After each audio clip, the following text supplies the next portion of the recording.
Coucou, alors dans ce live d'aujourd'hui, je vais te parler de comment avoir confiance en toi et dans ton rôle de parent. Alors, parce que souvent quand on est parent, je trouve que on peut manquer de confiance en soi, on peut se poser plein de questions, ce qui est normal. Donc déjà, la première étape pour augmenter ta confiance en toi ou plutôt ta bienveillance, mais ça va induire aussi de la confiance après, c'est de te dire que tu es un apprenant. Tu es un apprenant parent. Donc déjà, on est des apprenants êtres humains. On apprend tous les jours. Hein. Et c'est en apprenant qu'on fait des erreurs. C'est en faisant des erreurs qu'on évolue. Donc déjà, dis-toi, la première chose, c'est que tu es un apprenant, tu es en train d'apprendre et tu vas forcément faire des erreurs. Donc, déjà, ça, c'est posé. Voilà. Simplement, le réflexe que tu peux avoir, c'est de te dire que, ok, j'ai mes bips. Et donc voilà, la prochaine fois, comment je peux faire pour faire mieux. Pourquoi c'est important de dire ça? Pour la confiance en soi, parce que quand tu te prends pour un apprenant, tu te mets moins la pression et tu vas chercher aussi à apprendre. Donc tu vas voir que toutes tes erreurs, il y a une leçon derrière, il y a quelque chose que tu peux faire pour ne pas répéter ton erreur. Peut-être ça va pas être la première fois que tu vas essayer de t'améliorer, peut-être ça va être au bout de 10 fois que tu vas y arriver. Mais déjà, ça te donne cette notion de je suis pas obligé d'être parfait, quoi. Je suis pas obligé d'être parfait. C'est pas parce que j'ai crié avec mon enfant une fois, parce que j'étais fatiguée, etc. Ou parce que bon, je n'avais pas envie, j'en avais marre, etc. qu'il va être traumatisé à vie. Et aussi de se dire, je suis un apprenant, donc qu'est-ce que je fais à ce moment-là, en quel état d'esprit j'étais et comment je peux être dans un meilleur état d'esprit pour, plutôt que de crier, déjà prendre le temps de respirer, prendre du recul et voir la situation telle qu'elle est. Quelqu'un qui a besoin de mon aide mais qui ne sait pas s'exprimer. Voilà. Donc pourquoi c'est important de se dire qu'on est en apprenant qu'on veut avoir confiance en soi, c'est pour ça en fait, c'est pour diminuer la pression, parce que plus on se dit qu'il faut faire tout parfaitement, etc., plus tu vas voir tes erreurs comme des échecs et moins tu vas avoir confiance dans tes capacités. Donc, si tu te dis que tes erreurs ne sont pas des échecs, ils sont des opportunités d'apprentissage, bah, du coup, tu vas plutôt dire, ok, j'ai fait une erreur cette fois, je vais apprendre avec cette erreur. Donc, la prochaine fois, je ferai mieux. Donc, ta confiance, elle augmente petit à petit. Donc, c'est ce qu'on appelle un recadrage d'essence, un peu, par rapport à l'échec, par rapport aux choses qu'on peut faire en tant que parent, que nous, on peut considérer comme des échecs ou comme des choses pas très cool, quoi. Donc ça s'applique bien sûr aussi pour l'entreprise, hein. C'est ce qu'on dit. On dit que les meilleurs entrepreneurs, quand tu dois choisir un projet sur lequel investir, entre quelqu'un qui n'a jamais créé d'entreprise et quelqu'un qui a déjà fait faillite, tu prends celui qui a fait faillite parce il est censé avoir plus d'expérience et il est censé avoir appris avec cette expérience pour ne pas la répéter une prochaine fois. Donc, donc déjà, première étape, dis-toi que tu es un apprenant et forcément, tu vas faire des erreurs. La deuxième étape, c'est de te dire aussi que qu'est-ce qui est la pire chose qui peut arriver quand tu manques de confiance, mais plutôt que tu as peur dans l'avenir, tu vois. Quand tu as cette sensation de est-ce que mes enfants ils vont être heureux, est-ce que je vais arriver, est-ce que ça va être quelqu'un de bien, est-ce qu'il va m'aimer, etc. Est-ce qu'ils vont savoir se débrouiller tout seuls? Est-ce qu'ils vont être autonomes quand ils seront grands, etc. Donc, demande-toi quelle est la pire chose qui peut arriver. Pose-les sur le papier, d'accord? Pose toutes tes peurs, tous tes questionnements, que ce soit pour tes enfants, pour ton business, sur le papier. C'est ce que je conseille à mes clients, mes clientes, parce que ça permet de sortir de la tête.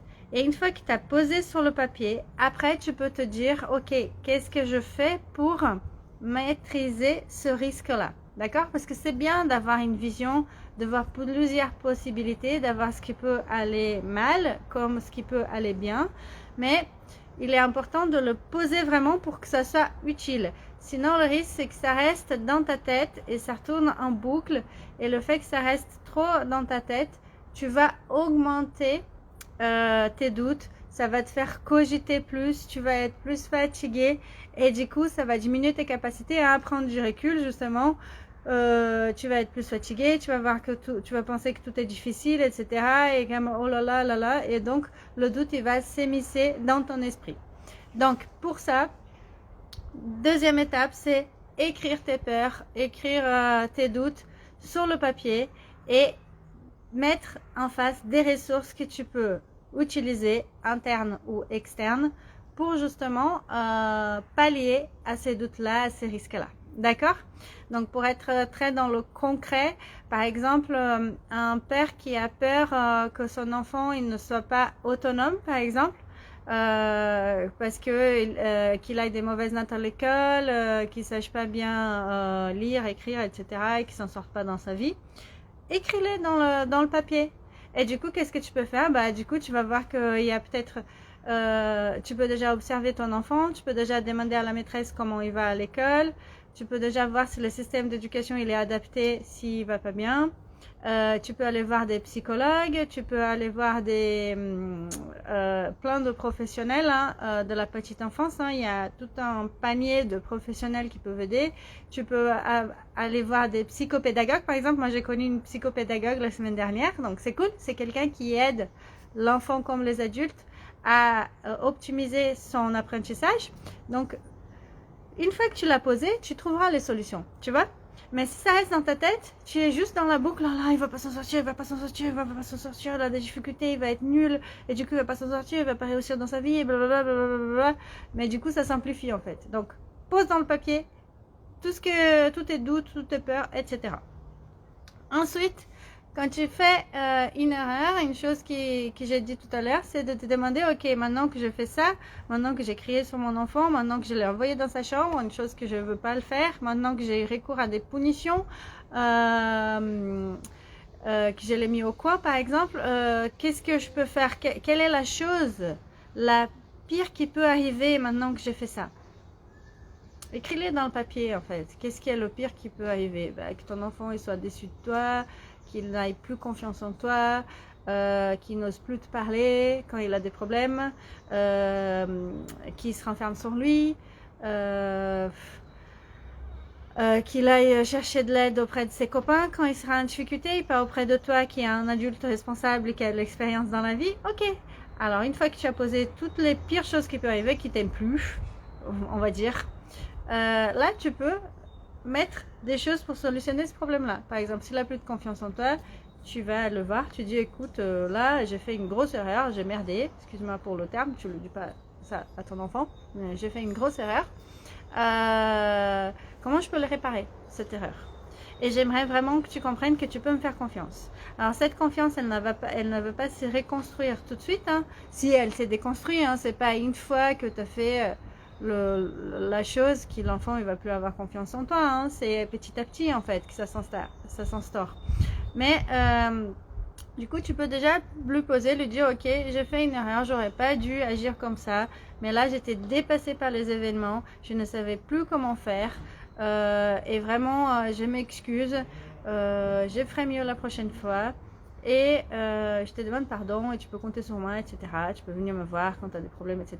Et petit à petit, tu vas mettre des choses en place pour montrer à ton enfant que effectivement il peut te faire confiance, peut venir vers toi, etc. À condition de, bien sûr, quand il te parle de ce problème, tu ne lui donnes pas des conseils, tu essayes de l'écouter pour vraiment écouter ce qu'il y a derrière, quoi. Donc, ça s'appelle l'écoute empathique. Très intéressant l'écoute empathique pour les gens qui ont des problèmes avec les ados, par exemple. Parce que, bon, ça c'est un autre thème, mais voilà. Sache que c'est quelque chose que je peux parler dans le prochain live, l'écoute empathique pour les adolescents, entre parents et adolescents. Et comment résoudre des problèmes de relations entre les parents et les ados. Ça, c'est hyper intéressant. Donc, voilà. troisième chose, c'est de te demander, une fois que tu as fait l'erreur, de qu'est-ce qui est le pire qui peut se passer. Et tu vas voir qu'une fois que tu l'as noté et que tu as fait cette réflexion, tu vas voir que le pire, finalement, il n'est pas le pire du pire, hein, que c'est la mort, en fait. Donc, ton enfant ne va pas mourir, toi, tu vas pas mourir. Difficilement, ton enfant, il va arrêter de t'aimer. Donc, tu vas voir que le pire, c'est quelque chose d'assez simple à résoudre. Donc, ça va augmenter un peu ta confiance en toi, parce que tu vas te dire que finalement, bon, j'ai pas raté mon rôle de parent parce que j'ai eu un moment de faiblesse. Voilà. Et après, donc tout ça, c'est pour éviter en fait que le doute il s'émisse dans tes pensées et que tu perdes l'estime de toi et que donc tu perdes de la confiance dans tes capacités. Donc une fois que tu as fait ça, déjà, tu vas voir, tu vas moins douter. Et si tu veux accroître ton estime de toi, une chose qui est hyper intéressante à faire, c'est que quand tu es en difficulté, tu vas penser à une chose que tu as réalisée, que tu croyais que c'était impossible dans ta vie. D'accord? Donc, moi, par exemple, j'ai plein d'exemples. Il y a un moment, je pensais que jamais je pourrais venir en France. Tu vois, c'était très compliqué pour moi. Je me disais, je ne vais jamais y arriver. Faut apprendre le français. Une fois que j'étais en France, donc j'avais un visa étudiant. Donc, je me suis dit, je ne vais jamais arriver à rester. Il faut trouver un boulot. Ça va être compliqué. Je vais devoir rentrer au Brésil, etc.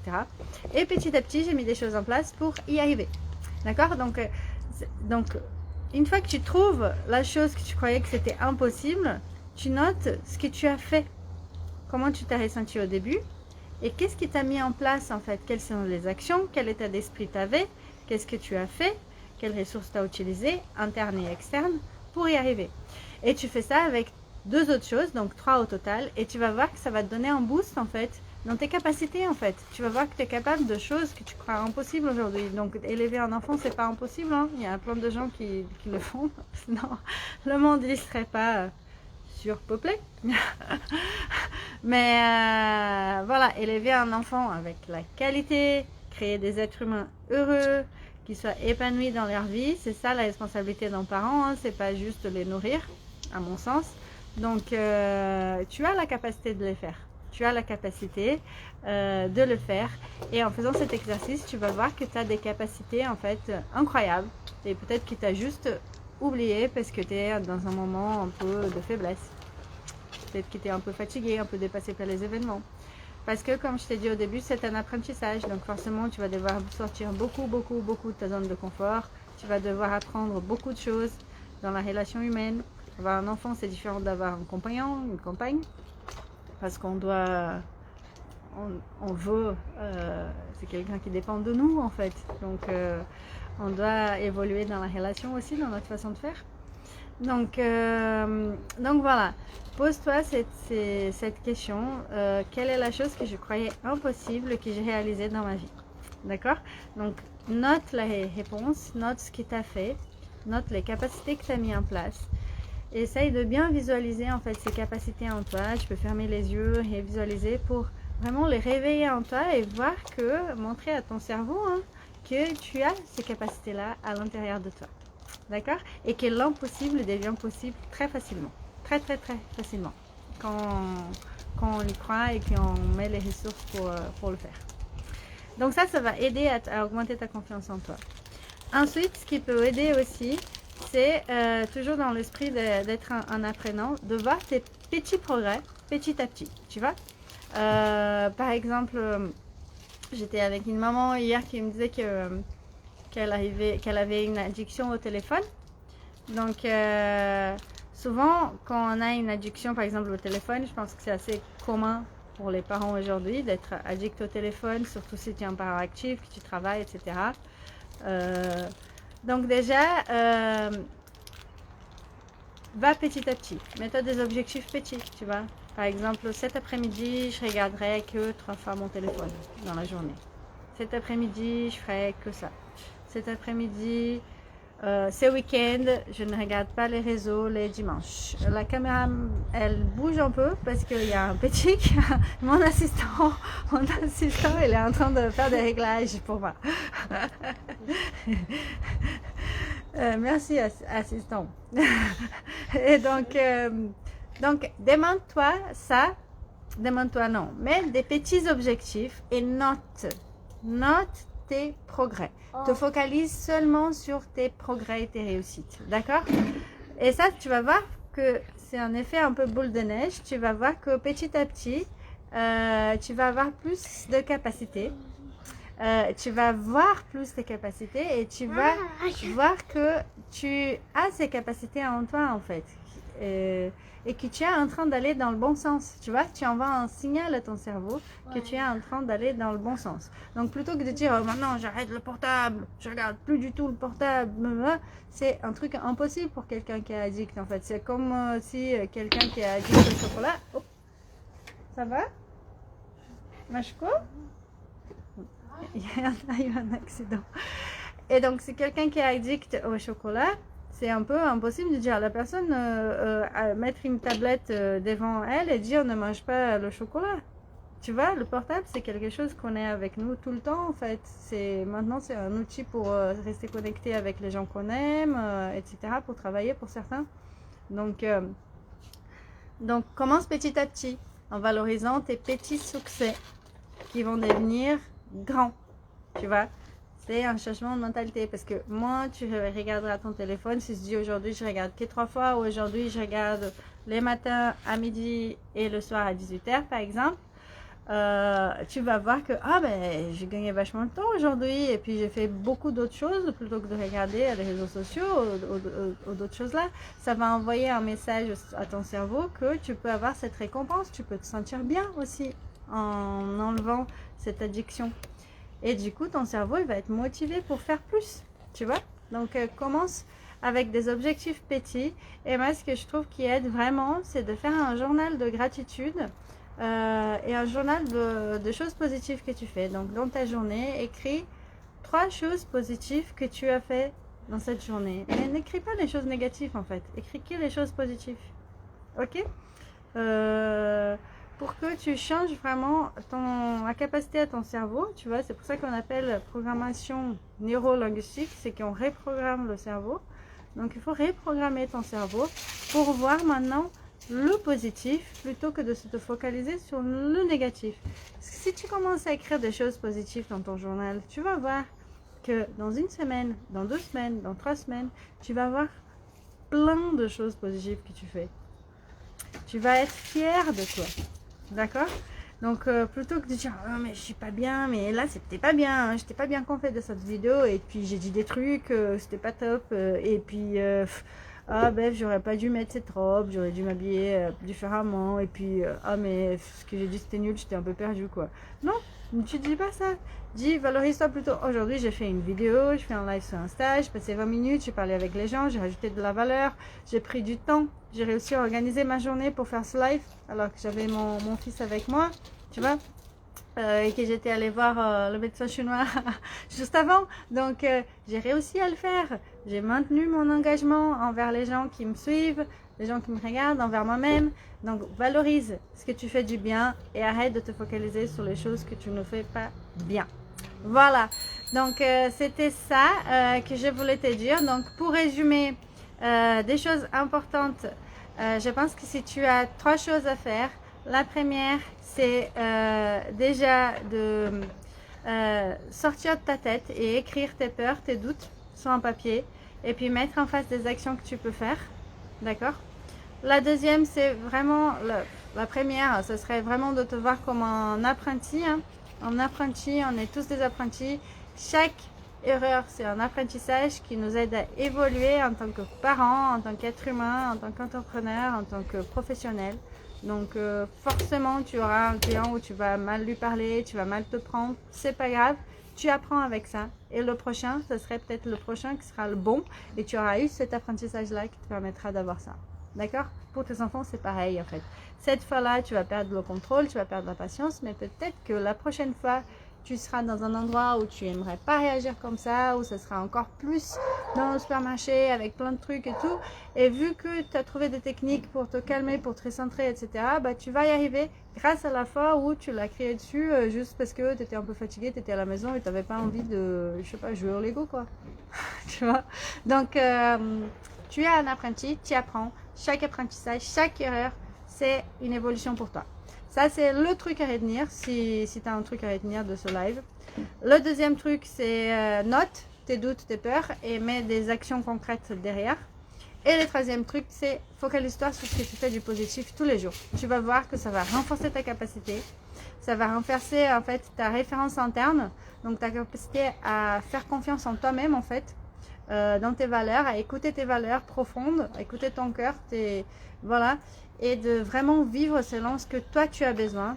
Ça va renforcer ta capacité à être critique par rapport aux avis des autres et à savoir est-ce que c'est un avis là, ça correspond à ce que je veux faire ou est-ce qu'il ne correspond pas du tout à ce que je veux faire et donc cet avis là, je me le mets dans ma poubelle mentale pour le dégager tout à l'heure, voilà, quand je ferai mon nettoyage. Donc voilà, donc j'espère que ça vous a éclairé un peu. Si tu as encore des doutes, écris-les dans les commentaires. Je réponds toujours aux commentaires, aux questions. Si tu veux aller plus loin, pense à prendre un rendez-vous d'exploration gratuit. C'est gratuit, ça nous permet de discuter ensemble pour voir comment je peux t'aider. Si je peux t'aider, si je ne peux pas, je te donnerai des contacts d'autres pros que je trouve qui sont plus pertinents, tu vois. Des psys, des psychopédagogues, des gens qui travaillent avec le souffle et les émotions, des consultants en sommeil. Donc j'ai tout un réseau des gens qui je fais beaucoup confiance et donc je peux t'aider à t'aiguiller un peu aussi dans ta recherche de solutions pour ton problème. Donc n'hésite pas à prendre un rendez-vous d'exploration gratuit pour qu'on regarde si on peut travailler ensemble. Regarde mon site aussi, il est sur mon profil. Pour voir si ça te parle, pour voir les différents programmes. J'ai fait aussi des programmes adaptés à chaque personne aussi, parce que chaque personne est unique. Donc, j'ai des formules basiques, mais après, je peux les adapter. Et si tu es sur Lyon, n'hésite pas à m'envoyer un message pour qu'on se retrouve aussi en vrai dans mon cabinet. Donc, merci beaucoup pour ton attention. Je te souhaite une excellente soirée et si tu as aimé ce live, mets un like. Si tu as des suggestions pour amélioration, écris-les dans les commentaires parce que, comme je te disais hier, je vais faire ce même petit atelier au salon Baby de Lyon ce week-end. Et donc, ce serait avec plaisir que j'accueillerai tes commentaires pour m'aider à être au top pour les parents qui vont m'écouter là-bas. Merci beaucoup et bonne soirée à tous. Ciao, ciao et toutes.